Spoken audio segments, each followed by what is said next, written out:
Next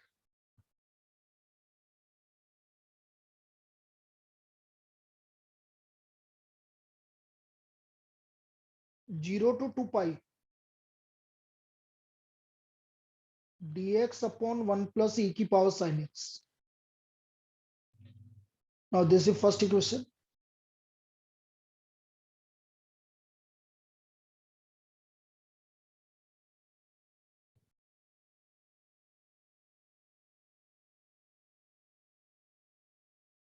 property number वही 5 लगाइए.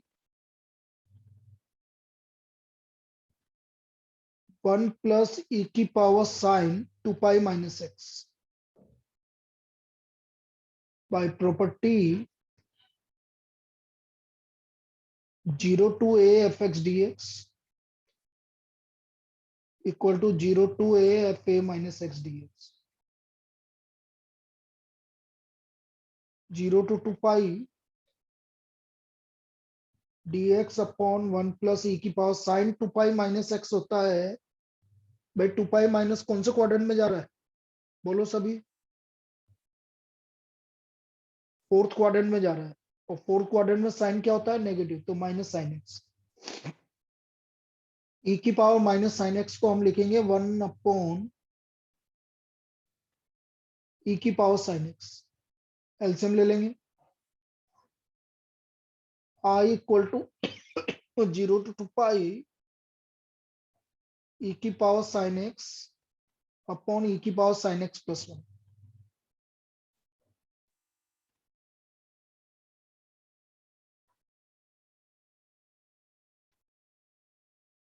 तो ये आ गया.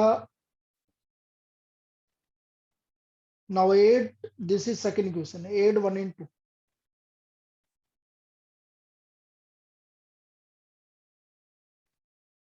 2i equal to 0 to 2 pi.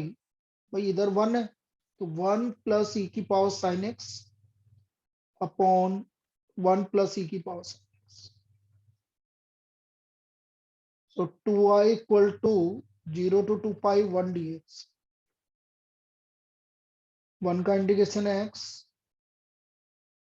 0 to 2 पाई. तो 2i हो गया 2 पाई माइनस 0. तो i equal to pi. i equal to pi. कोई दिक्कत? यस. कोई दिक्कत है? No sir. चलिए लिख लीजिए इसको. No sir. चलो लिखो लिखो, हो जाए तो बताना.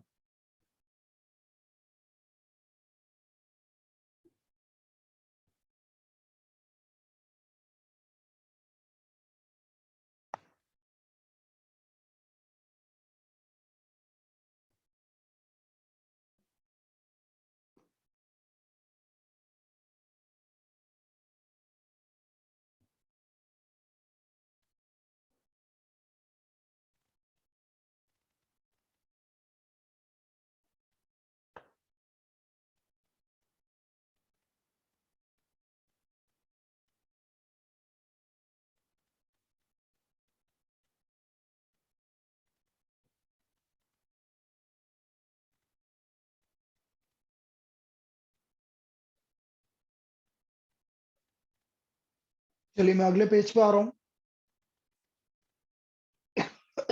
Next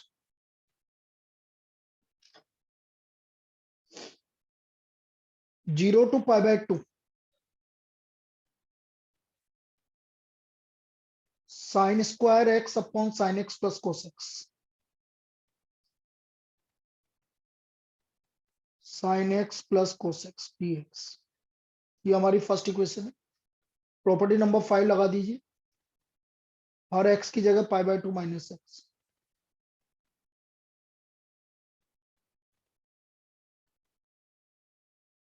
sign pi by 2 minus x plus cos इस pi by 2 minus x.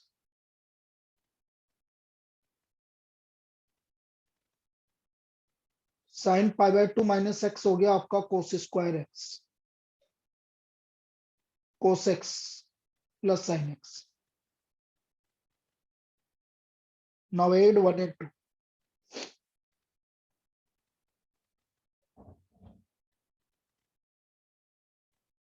2i equal to 0 to pi by 2 sin square x plus cos square x upon sin x plus cos x.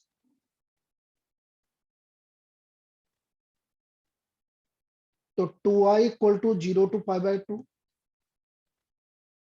dx upon sin x plus cos x. चलिए यहां तक तो हमने property लगा दी। अब देखो मैंने क्या बताया था, याद करो। जब भी डिनोमिनेटर में या तो sin x आ जाए या cos x आ जाए तो क्या करेंगे?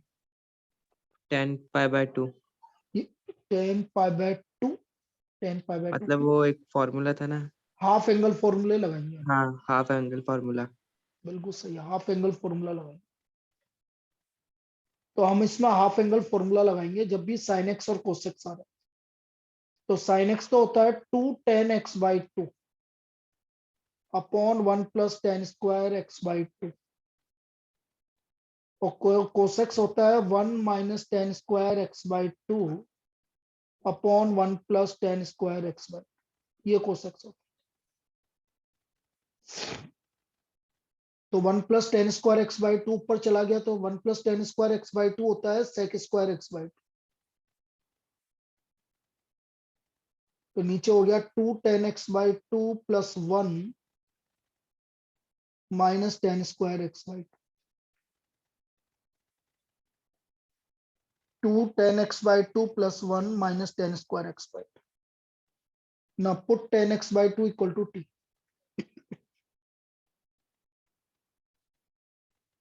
तो ये हो गया sec square x by 2, x by 2 का 1 by 2 आगे dx इक्वल टू dt। तो sec square x by 2 dx equal to 2 dt। Limit change होगी when x equal to 0, t equal to 0, when x equal to pi by 2, pi by 2 by 2 pi by 4 हो गया तो t का value 1 आ गया, t का value 1 आ गया। चलिए यहां तक कॉपी कर लीजिए फिर देख।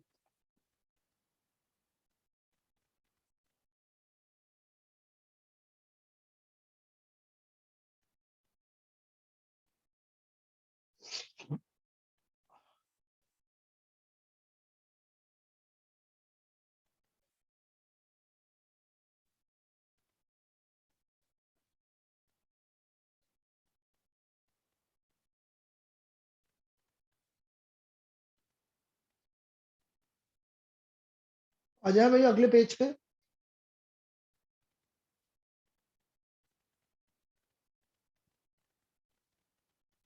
बोलिए।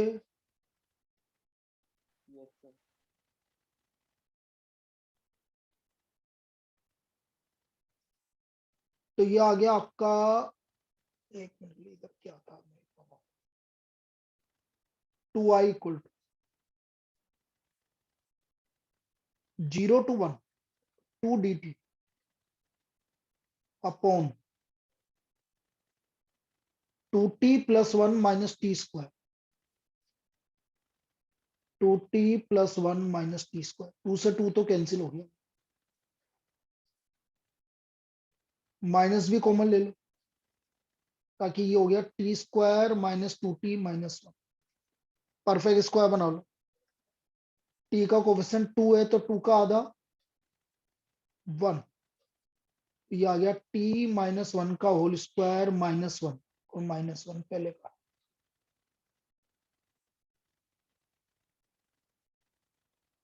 तो ये आ गया टी माइनस 1 का होल स्क्वायर माइनस 2, माइनस से फिर वापस मल्टीप्लाई कर दो डी टी अपॉन 2 माइनस 2 मतलब √2 का स्क्वायर माइनस टी माइनस 1 का होल स्क्वायर।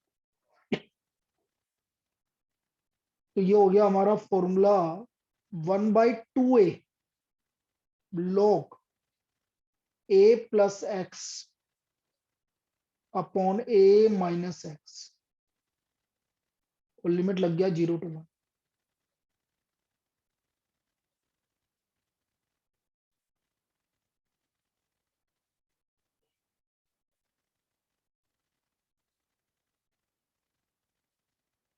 अब यदि मैं इसमें अपर लिमिट लगाता हूं, ध्यान से देखो, तो log 1 आ रहा है, देखो 1 - 1 0, तो √2 और अपॉन √2 log 1, तो log 1 तो 0 होता है, फिर 0 माइनस log, अब यदि मैं 0 लगाता हूं तो √2 - 1 अपॉन √2 + 1, यह आ रहा है √2 - 1 अपॉन √2 + 1। तो I = -1/2 √2 log, रेशनलाइज कर देते हैं अपन इसको,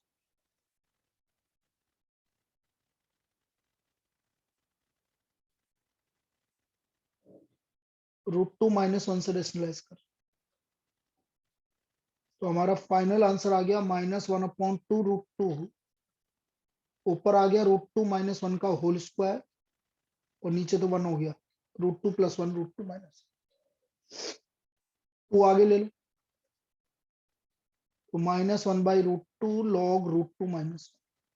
अब देखो ये इसकी जगह आपका आंसर ये भी सही है, यदि किसी ने ये लिखा 1/√2 log √2 + 1 तो ये भी सही है, दोनों में कोई अंतर नहीं है, क्योंकि 1/√2 √2 + 1 √2 - 1 ही होता है, दोनों आंसर सही है, ये भी आंसर सही है, कुछ भी हो सकता है, मतलब आप इसको ऐसा भी लिख सकते हो, I = 1/√2 log √2 + 1, ये इसका आंसर, दोनों आंसर सही है। कोई दिक्कत बोलिए, देख लीजिए बेटा इसको, कोई दिक्कत?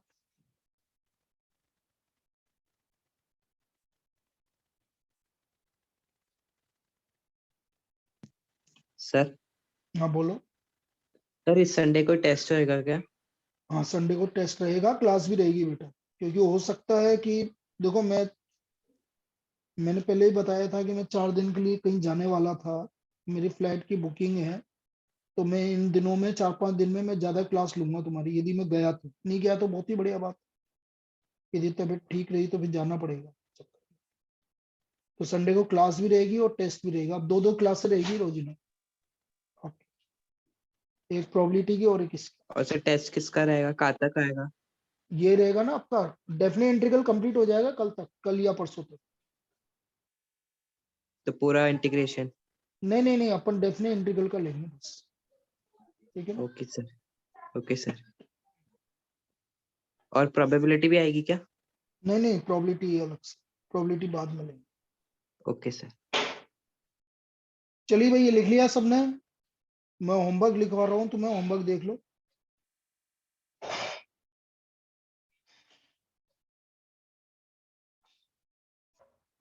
एक्सरसाइज 7.11, अब आप आराम से सारे क्वेश्चंस कर सकते हैं जो जो मैं दूंगा, क्योंकि सब प्रॉपर्टी नंबर 5 पर एप्लीकेबल है। 7.11, और सारे वैसे के वैसे ही हैं जैसे अभी करवाया।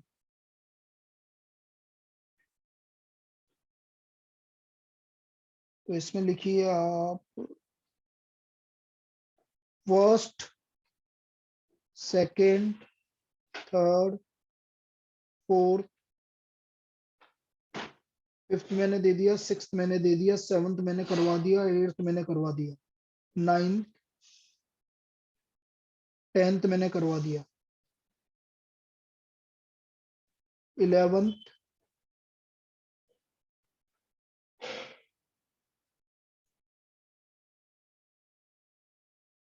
15, 17 और 20, 21, ये कल अपन कल की क्लास में डिस्कस करेंगे, ये होमवर्क है, मतलब लगभग सारे क्वेश्चंस हो गए, एक दो क्वेश्चन को छोड़, first, second, third, fourth, 9th, 11th, 15, 17, 20, 21 लिख लीजिए। चलिए